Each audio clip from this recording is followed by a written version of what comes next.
आप देख रहे हैं इंडिया टाउन न्यूज, भारत की बात। नमस्कार, आप देख रहे हैं इंडिया टाउन न्यूज और मैं हूं आपके साथ मानसी सोनी। स्वागत है आपका हमारे खास बुलेटिन राजधानी सरकारधानी में, जहां हम आपको छत्तीसगढ़ की महत्वपूर्ण खबरों से रूबरू कराएंगे। तो चलिए बुलेटिन की शुरुआत करते हैं, लेकिन उससे पहले एक नजर आज की हेडलाइंस पर। छत्तीसगढ़ विधानसभा की रजत जयंती समारोह में राष्ट्रपति द्रौपदी मुर्मू पहुंची रायपुर। राष्ट्रपति की उपस्थिति में हुआ भव्य आयोजन। कार्यक्रम में राज्यपाल, मुख्यमंत्री और विधानसभा अध्यक्ष के अलावा कई सदस्य रहे उपस्थित। ओडिशा के मुख्यमंत्री से मिले सीएम साय। महानदी जल विवाद पर हुई चर्चा। मोहन चरण मांझी ने समाधान पर दिया जोर। रजत जयंती कार्यक्रम में शामिल हुई राष्ट्रपति। विधानसभा में राष्ट्रपति द्रौपदी मुर्मू ने कही बड़ी बात। बोली, परिसीमन की सीमा है पर दिलों में दीवार नहीं।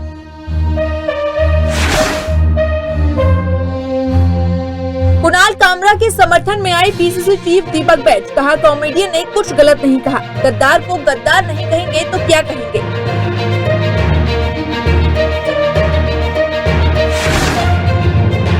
छत्तीसगढ़ में पहली बार स्पेशल एजुकेटर्स की होगी भर्ती। दिव्यांग बच्चों को पढ़ाएंगे स्पेशल टीचर्स। 848 पदों के लिए जल्द शुरू होगी भर्ती प्रक्रिया।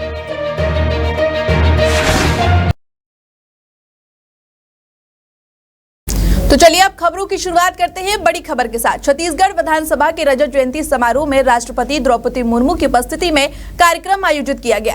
इस कार्यक्रम में राज्यपाल रमेन डेका, मुख्यमंत्री विष्णुदेव साय, विधानसभा अध्यक्ष डॉक्टर रमन सिंह, नेता प्रतिपक्ष चरणदास महंत सहित विधानसभा के सदस्य भी शामिल रहे। गौरतलब है कि इससे पहले राष्ट्रपति मुर्मू 25 और 26 अक्टूबर 2024 को रायपुर आई थी। 25 अक्टूबर को रायपुर एम्स और भारतीय प्रौद्योगिकी संस्थान के दीक्षांत समारोह में शामिल हुई थी। 26 अक्टूबर को रायपुर के जगन्नाथ मंदिर में पूजा अर्चना करने के बाद भिलाई के आईआईटी के दीक्षांत समारोह में शिरकत की थी।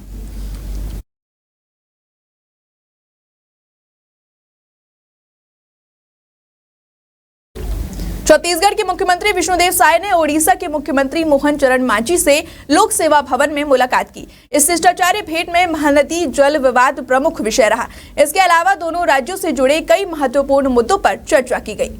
ओडिशा मुख्यमंत्री कार्यालय के अनुसार ओडिशा के मुख्यमंत्री मोहन चरण मांझी ने बैठक में महानदी जल विवाद के सौहार्दपूर्ण समाधान पर जोर दिया। उन्होंने कहा कि ओडिशा और छत्तीसगढ़ पड़ोसी राज्य हैं, जिनकी भाषा और संस्कृति में कई समानताएं हैं। महानदी जल विवाद को आपसी सहमति से हल किया जाना चाहिए ताकि दोनों राज्यों के लोगों का भला हो।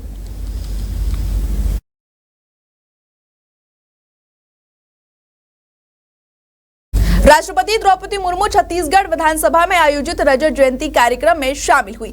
विधानसभा पहुंचने पर राष्ट्रपति द्रौपदी मुर्मू ने विधानसभा परिसर में कदम्ब का पौधारोपण किया। उन्होंने विधायकों के साथ फोटो भी खिंचवाई। मुर्मू ने संबोधन की शुरुआत जय जोहार के साथ की। उन्होंने कहा कि आपको देखकर मुझे ओडिशा विधानसभा में अपने पुराने दिनों की याद आ गई। राष्ट्रपति मुर्मू ने छत्तीसगढ़ और ओडिशा के संबंधों को लेकर बड़ा संदेश दिया। उन्होंने कहा कि भले ही परिसीमन की सीमा तय हो, लेकिन दिलों के बीच कोई दीवार नहीं है। हम सभी एक हैं, एक देश के नागरिक हैं। हम भारत के लोग हैं का संकल्प हमें जोड़ता है। उन्होंने छत्तीसगढ़ की संस्कृति की सराहना करते हुए कहा, छत्तीसगढ़िया सबले बढ़िया। साथ ही प्रदेश के स्वर्णिम भविष्य की कामना भी की।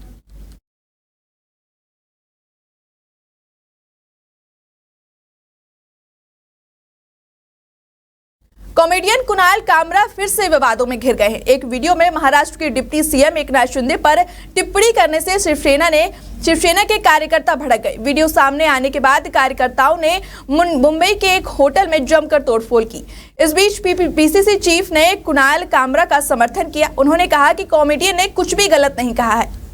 पीसीसी चीफ दीपक बैज ने कहा कि एकनाथ शिंदे ने ऐसा क्या किया है जिसे उन्हें अवार्ड मिलना चाहिए। गद्दार को गद्दार नहीं कहेंगे तो क्या कहेंगे। बता दें कि कॉमेडियन कुणाल कामरा ने सोशल मीडिया प्लेटफॉर्म और यूट्यूब चैनल पर महाराष्ट्र पॉलिटिक्स को लेकर एक वीडियो पोस्ट किया। इस वीडियो में बिना नाम लिए महाराष्ट्र के डिप्टी सीएम एकनाथ शिंदे पर उन्होंने तीखी टिप्पणी की।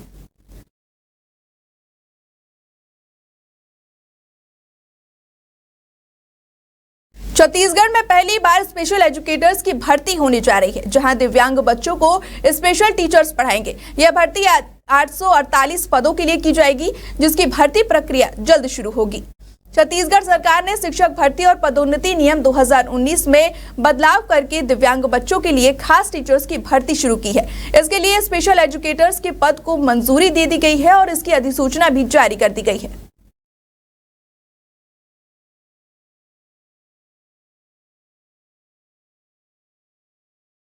वक्त हो चुका है एक छोटे से ब्रेक का, आप कहीं जाइएगा मत, खबरें और भी है। अब खबर आपकी उंगलियों पर, हर खबर पर हमारा नजरिया। इंडिया टाउन न्यूज, भारत की बात।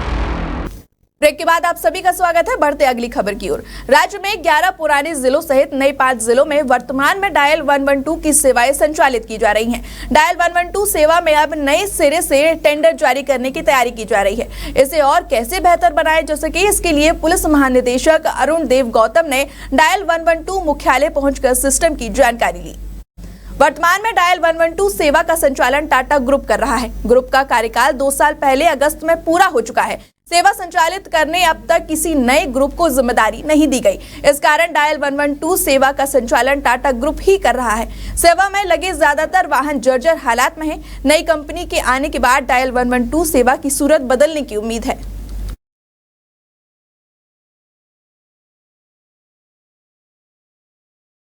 रायपुर में प्रॉपर्टी टैक्स के बड़े बकायेदारों पर कर वसूलने को लेकर निगम अमला बड़ी कार्रवाई करने की तैयारी में है।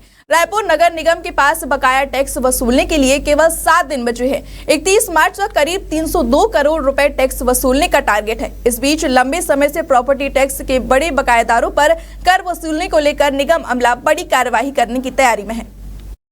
जिन्होंने लंबे समय से टैक्स नहीं पटाया, ऐसे 5 बड़े बकायेदारों के खिलाफ कार्रवाई करते हुए निगम ने उनकी प्रॉपर्टी सील की है। वहीं 31 मार्च से पहले और लोगों की प्रॉपर्टी पर निगम ताला लगाने की तैयारी में है। निगम अधिकारी ने बताया कि नोटिस जारी करने के बाद भी जो बड़े बकायेदार टैक्स जमा नहीं करेंगे, उनकी संपत्ति कुर्क करने की भी तैयारी है।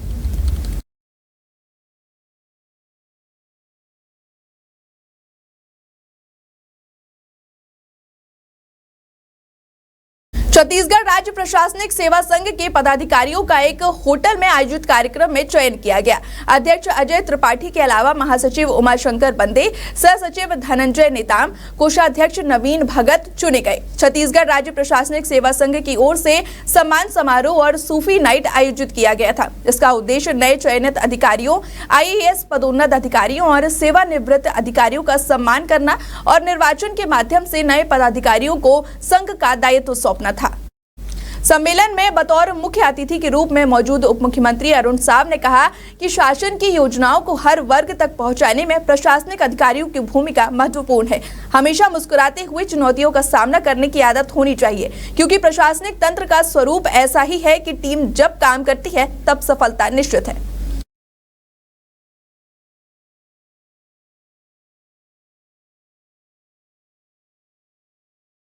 प्रदेश में पुलिस भर्ती के बाद अब वन रक्षकों की भर्ती में भी गड़बड़ी का मामला सामने आया है। इस संबंध में पूर्व गृह मंत्री ननकी राम कंवर ने head of forest force V Srinivas Rao पर गंभीर आरोप लगाते हुए केंद्रीय वन एवं जलवायु परिवर्तन विभाग में शिकायत दर्ज कराई है। इस शिकायत के आधार पर केंद्र सरकार ने छत्तीसगढ़ सरकार को पत्र लिखकर जांच और कार्रवाई के निर्देश दिए।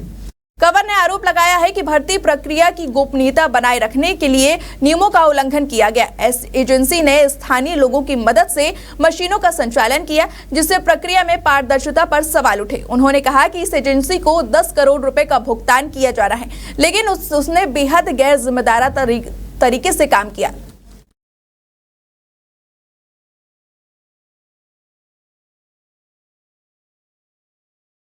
रायपुर के किराना दुकान में चोरों ने ताला तोड़कर चोरी की घटना को अंजाम दिया। चोरों ने दुकानदार में रखे सामान समेत वहां की सीसीटीवी सेटअप की चोरी की। इस मामले में पुलिस ने जांच पड़ताल कर 4 आरोपी को गिरफ्तार कर लिया है।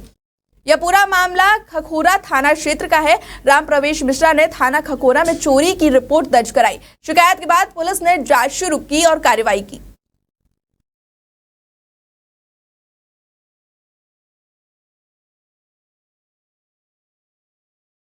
हमारे इस खास बुलेटिन राजधानी सरकारधानी में फिलहाल इतना ही। ऐसे तमाम खबरों के लिए जुड़े रहिए इंडिया टाउन न्यूज के साथ और मुझे दीजिए इजाजत। नमस्कार। आप देख रहे हैं इंडिया टाउन न्यूज, भारत की बात।